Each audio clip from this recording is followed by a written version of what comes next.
केशव, आसक्ति सर्वनाश का मूल है?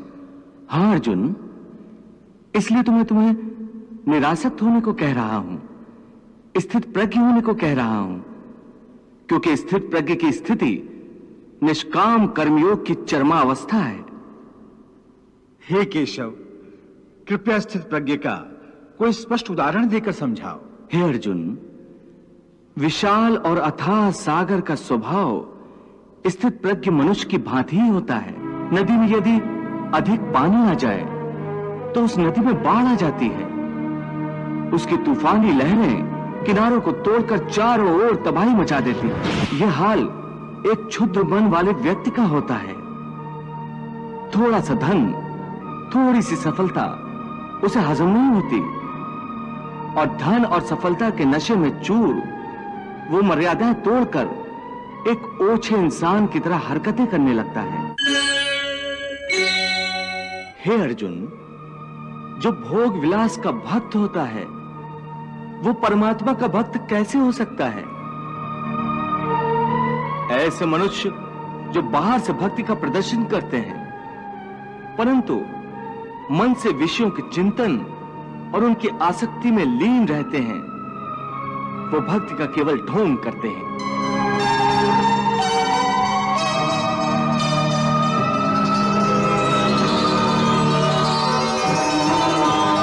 वो योगी नहीं, ढोंगी होते हैं। इन्हें मिथ्याचारी कहते हैं। विषया विनिवर्तन्ते निराहारस्य देहिनः रसवर्जम रसोप्यस्य परम दृष्ट्वा निवर्तते। कर्मेन्द्रियाणि संयम्य य आस्ते मनसा स्मरन् इंद्रियार्थान विमूढ़ात्मा मिथ्याचारः स उच्यते। पार्थ, स्थित प्रज्ञ मनुष्य की बुद्धि स्थिर रहती है, अपने मन पर उसका नियंत्रण रहता है। स्थित प्रज्ञ को भोग और उपभोगों में रस आसक्ति नहीं होती। वो शुभ अशुभ वस्तुओं की प्राप्ति होने के बाद भी न प्रसन्न होते हैं और न दुखी होते हैं। पार्थ, ऐसे महापुरुषों को पूर्ण विश्वास होता है कि ईश्वर सदा सर्वदा उनके साथ है, इसलिए वो किसी भी परिस्थिति में विचलित नहीं होते। ये कहना आसान है केशव, साधारण मनुष्य के लिए इस मानसिक स्तर पर पहुंचना बहुत कठिन है। इसके लिए सांसारिक मनुष्यों को किसी दैवीय सहायता की आवश्यकता होगी। तुमने ठीक कहा अर्जुन, भगवत कृपा के बिना कोई भी कार्य सिद्ध नहीं हो सकता। इसलिए मनुष्य को अपने पुरुषार्थ के साथ साथ प्रभु की भक्ति का भी आश्रय लेना चाहिए। हे अर्जुन, परमात्मा की भक्ति करने से मन सात्विक हो जाता है और विषयासक्ति पूर्णतः समाप्त हो जाती है। और यदि आसक्ति का नाश नहीं हुआ तो? आसक्ति का नाश नहीं हुआ तो मनुष्य का सर्वनाश हो जाता है। सर्वनाश? हाँ पार्थ, सर्वनाश। हे अर्जुन, आसक्ति के मारे हर मनुष्य किसी भी विषय के आकर्षण और मोह में फंसकर सोते जागते निरंतर उसी का चिंतन करते रहते हैं।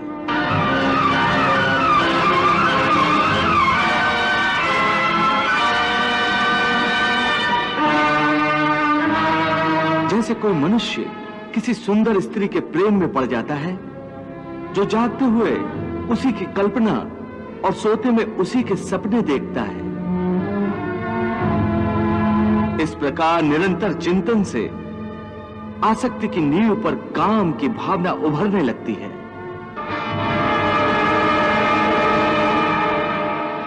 काम या वासना में थोड़ी भी रुकावट आने से क्रोध का आगमन हो जाता है।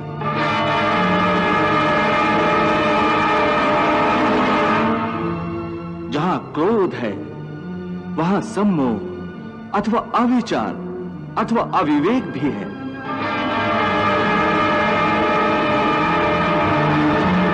जिस प्रकार प्रचंड वायु के झोंके से दीपक की ज्योति बुझ जाती है, उसी प्रकार काम जनित अविवेक की आंधी से मनुष्य की स्मृति नष्ट हो जाती है। और जब स्मृति भ्रंश हो जाता है, तब बुद्धि नाश में कितना समय लगता है पार्थ? चैतन्य का नाश होने पर जो दशा शरीर की होती है, ठीक वही दशा बुद्धि का नाश होने पर मनुष्य की हो जाती है।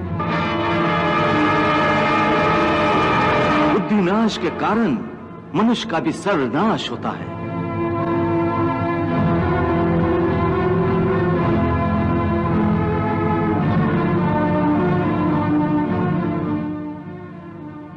ध्यायतो विषयान् पुंसः संगस्तेषु उपजायते संगात संजायते कामः कामात् क्रोधा अभिजायते क्रोधात् भवति सम्मोहः सम्मोहात् स्मृति विभ्रमः स्मृति भ्रंशात् बुद्धिनाशो बुद्धिनाशात् प्रणश्यति। वाह, कितनी महत्वपूर्ण बात कही है प्रभु ने। इसका अर्थ केशव, आसक्ति सर्वनाश का मूल है। हाँ अर्जुन, इसलिए तो मैं तुम्हें निरासक्त होने को कह रहा हूं, स्थित प्रज्ञ होने को कह रहा हूं, क्योंकि स्थित प्रज्ञ की स्थिति निष्काम कर्मयोग की चरमावस्था है। हे केशव, कृपया स्थित प्रज्ञ का कोई स्पष्ट उदाहरण देकर समझाओ। हे अर्जुन, विशाल और अथाह सागर का स्वभाव स्थित प्रज्ञ मनुष्य की भांति ही होता है। हे पार्थ, नदी में यदि अधिक पानी आ जाए तो उस नदी में बाढ़ आ जाती है। उसकी तूफानी लहरें किनारों को तोड़कर चारों ओर तबाही मचा देती हैं। यह हाल एक क्षुद्र मन वाले व्यक्ति का होता है।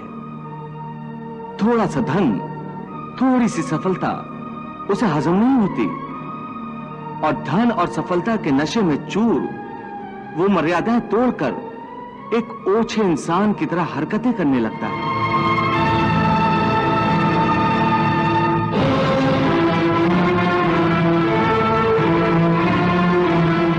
परंतु स्थित प्रज्ञ मनुष्य एक सागर की भांति होता है, जिसमें चारों ओर से नदियों का जल निरंतर जमा होता रहता है।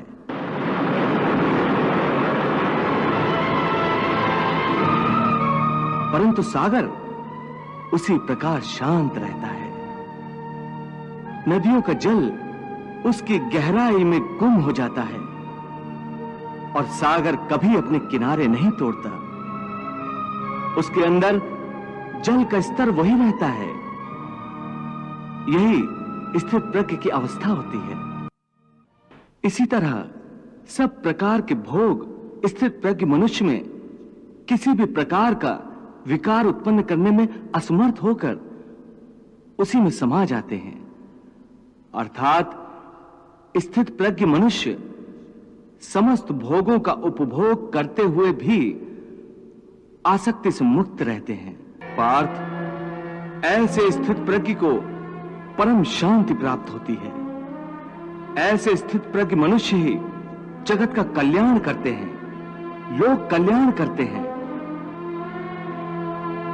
सामान्य मनुष्य तो भोग की पदार्थों के पीछे दौड़ते हुए अपनी जीवन यात्रा समाप्त कर देता है, परंतु स्थित प्रज्ञ मनुष्य की जीवन यात्रा जन कल्याण का उद्देश्य रखती है।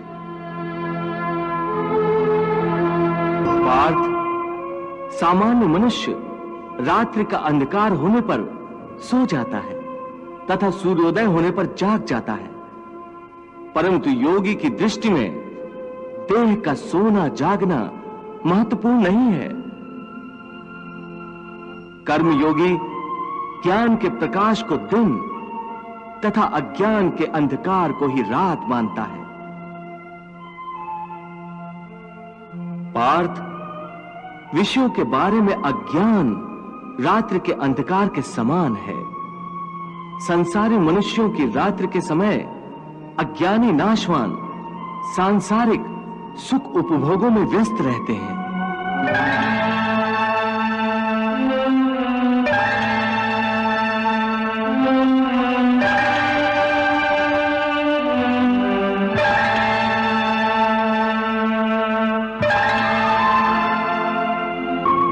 ज्ञानी और योगी जागते हैं और परमात्मा का चिंतन करते हैं। या निशा सर्वभूतानां तस्याम जागर्ति संयमी यस्याम जागृति भूतानि सा निशा पश्यतो मुनेः। वाह प्रभु वाह।